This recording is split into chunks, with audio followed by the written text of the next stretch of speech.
আসসালামু আলাইকুম, সবাইকে কেমন আছেন সবাই? আমি জানি দেশের এই পরিস্থিতিতে আমরা কেউই ভালো নেই। আমরা শারীরিকভাবে অসুস্থ না হলেও আমরা মানসিকভাবে অনেক বেশি অসুস্থ। দোয়া করি সবার জন্য আল্লাহ যেন সবাইকে শক্তি এবং ধৈর্য ক্ষমতা বাড়িয়ে দেয়। তো রিসেন্টলি তো আপনারা সবাই দেখতে পেয়েছেন সোশ্যাল মিডিয়াতে টিএসসিতে ছাত্ররা কিভাবে সাহায্যর জন্য ক্যাম্পিং করছে। সেখানে ছোট থেকে বড় সব বয়সের মানুষেরাই সাহায্যের জন্য এগিয়ে গিয়েছেন। আমিও নিজের সাধ্যমতো কিছু ট্রাই করলাম।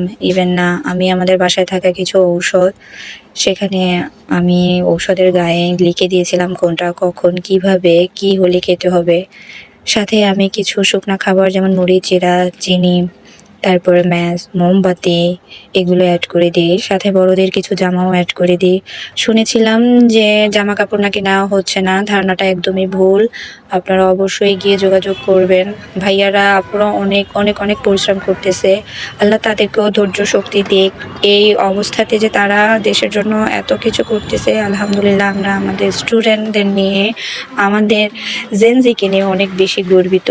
আর প্রচুর পরিমাণে খাবার এসেছে। সবাই সবার সাধ্যমতো চেষ্টা করে গেছে আলহামদুলিল্লাহ। ইনশাআল্লাহ এই খাবারগুলো ভাইয়ারা সঠিক জায়গায় পৌঁছিয়ে দিবেন। সবার জন্য দোয়া করবেন আর আমাদের এই সিচুয়েশন যেন আল্লাহ খুব তাড়াতাড়ি ঠিক করে দেয় তার জন্য দোয়া করবেন।